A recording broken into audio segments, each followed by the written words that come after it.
नमस्कार, बहुत स्वागत है आपका स्पेशल रिपोर्ट में। आपके साथ मैं हूं रितु सिंह और शुरुआत में सबसे पहले बात अमेरिका की, जहां सन सिटी एयरपोर्ट पर बड़ा हादसा टला। लैंडिंग के दौरान रनवे से टकराया विमान का पिछला हिस्सा।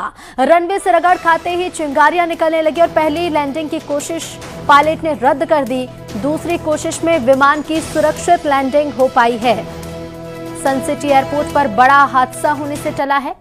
पहली बार में विमान की लैंडिंग नहीं हो पाई, दूसरी बार में सुरक्षित लैंडिंग कराई गई। सन सिटी एयरपोर्ट पर बड़ा हादसा होते होते टला है।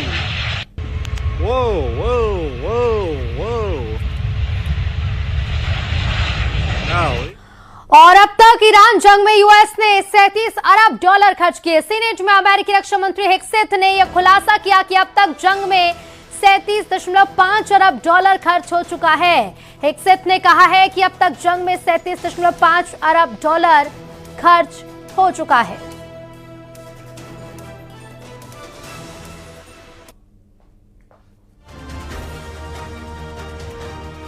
तो बता दें कि इस तनाव के बीच भारी आर्थिक नुकसान भी झेलना पड़ रहा है और इसी बीच रक्षा मंत्री हेक्सेथ ने बड़ा खुलासा किया है कि $37.5 अरब खर्च अब तक इस जंग में हो चुका है। यूएस ने अब तक $37.5 अरब ईरान से जारी इस जंग में खर्च कर दिए हैं। रक्षा मंत्री हेक्सेथ ने यह बड़ा खुलासा किया।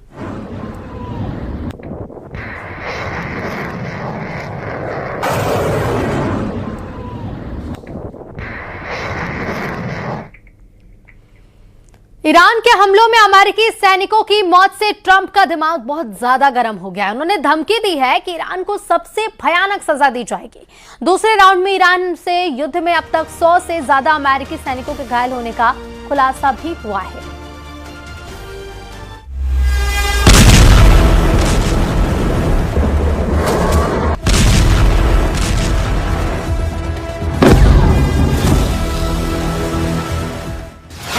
ट्रंप ने मान लिया 100 सैनिकों को ईरान ने दहलाया।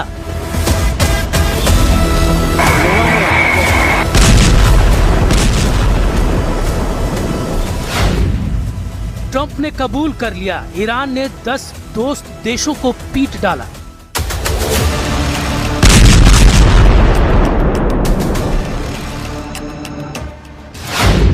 अमेरिका ने ऐलान किया अब ईरान बचेगा या उसका एटम बम।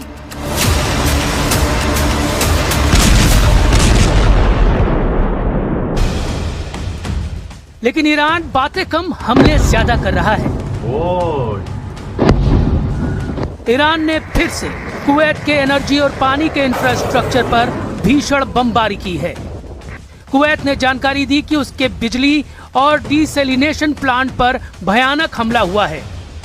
लगातार चौथे दिन ईरान ने कुवैत पर कहर ढाया है। कुवैत की तरह ईरान 5 देशों को कुचल रहा है। लेकिन अमेरिका की मार भी बड़ी डरावनी है। सुपर पावर ने अपने विनाशकारी हथियारों को युद्ध में झोंक दिया है।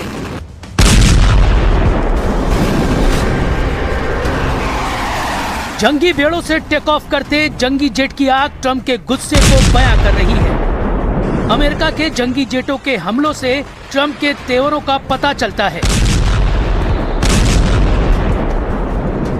बस एक जंगी जेट का तहलका देख लीजिए, ऐसे सैकड़ों फाइटर ईरान पर बारूद बरसा रहे हैं। ये हमले इतने सटीक हैं कि बचने की कोई गुंजाइश नहीं है।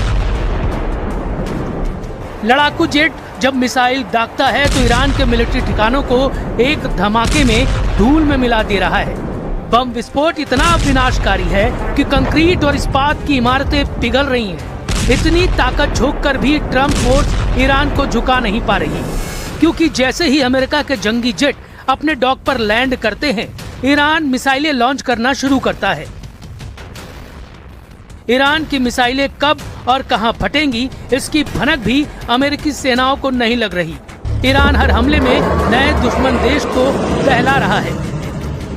ईरान ने बहरीन में शेख ईसा मिलिट्री बेस को ड्रोन धमाकों से दहला दिया है। अमेरिका के 5वें बेड़े के अहम ठिकाने के ऑपरेशन सेंटर तबाह कर दिए गए हैं। जॉर्डन में ईरान ने अमेरिका के 20 ठिकानों पर तबाही मचाई है। जॉर्डन के अल अजराक में ईरान ने 20 इमारतों को जमींदोज कर दिया है। जॉर्डन ने जानकारी दी है कि 5 विस्फोटक ड्रोन वक्त रहते ढेर कर दिए गए, नहीं तो हमले में बहुत ज्यादा नुकसान होता। कुवैत और संयुक्त अरब अमीरात में ईरान की मिसाइल आंधी अभी भी रुकी नहीं है। मतलब ये कि अमेरिका ईरान युद्ध अब उस मोड़ पर है जहां फैसला सिर्फ मैदान में होना बाकी है, क्योंकि आसमानी लड़ाई में ईरान भारी पड़ रहा है। अमेरिकी हमलों के जवाब में जॉर्डन में जो हमले किए गए उसमें 2 अमेरिकी सैनिकों की मौत हो गई, 1 लापता है। हालत यह है कि सीज फायर खत्म होने के 10वें दिन अमेरिका ने ईरान के बंदर अब्बास और बंदर लेंगेह में जबरदस्त हमला किया। तस्नीम न्यूज की रिपोर्ट में यह दावा किया गया। इसके अलावा चाबहार में भी अमेरिकी मिसाइलों ने हाहाकार मचाया। जवाब में ईरान ने कुवैत में आरिफ जान बेस पर तैनात अमेरिकी हाइमार्स मिसाइल सिस्टम पर अटैक किया। जॉर्डन को भी निशाना बनाया गया। जॉर्डन की राजधानी अम्मान में हवाई हमले के अलर्ट के बाद सायरन बजने शुरू हो गए। IRGC का दावा है कि बहरीन में उसने अमेज़न के डेटा इंफ्रास्ट्रक्चर पर क्रूज मिसाइल से हमला किया। इस बीच खबर है कि ईरान ने हॉर्मुज में 2 तेल टैंकर उड़ा दिए हैं, यानी जंग खतरनाक मोड़ पर है। न अमेरिका रुक रहा है, न ईरान झुक रहा है। इस चक्कर में पश्चिम एशिया में हड़कंप मचा हुआ है। ईरान के खातम अल अंबिया सेंट्रल हेडक्वार्टर ने युद्ध में बड़ी जीत की तरफ बढ़ने का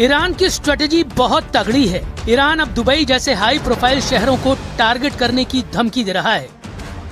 उधर ट्रम्प फोर्स को जॉर्डन में मिले झटके से उबर पाना मुश्किल हो रहा है। वॉल स्ट्रीट जर्नल के मुताबिक जॉर्डन में जिस तरह से ईरान ने अमेरिकी सैन्य ठिकानों पर सटीक हमला किया है, उससे अमेरिका हैरान है। अमेरिका को लग रहा था कि चीन के इनपुट से ईरान ने हमला किया है, लेकिन अब इस्लामिक रेवोल्यूशनरी गार्ड ने दावा किया कि जॉर्डन के अंदर से उन्हें मदद मिली है। वही जॉर्डन ईरान के दावे पर टोटल साइलेंट हो गया है, जबकि ईरान में अमेरिका की पिटाई पर जबरदस्त जोश दिखाई दे रहा है। तेहरान की गलियों में बैनर पोस्टर के जरिए ट्रंप को हराने का ऐलान किया जा रहा है। तेहरान में बैनर पर ट्रंप का मखौल उड़ाने वाली तस्वीरें दिखाई जा रही हैं, जिसमें उनके दिए गए नारे के चिथड़े उड़ाए गए हैं।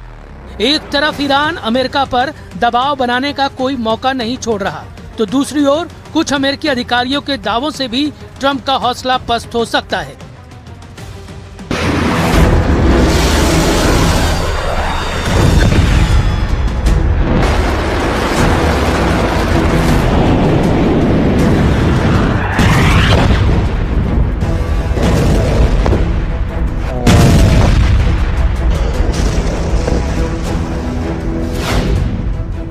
क्योंकि एक अमेरिकी अधिकारी ने दावा किया कि अमेरिका के पास ईरान के खिलाफ लंबा युद्ध लड़ने लायक मिसाइलें नहीं हैं।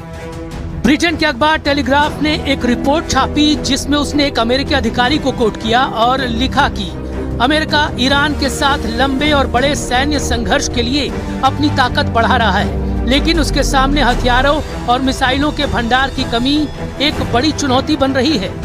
रिपोर्ट के हिसाब से अमेरिकी रक्षा अधिकारी को चिंता है कि अमेरिका को अपने रणनीतिक हथियार के भंडार को बनाए रखना है, क्योंकि चीन और रूस के मोर्चे पर भी अमेरिका को हथियारों की जरूरत पड़ सकती है।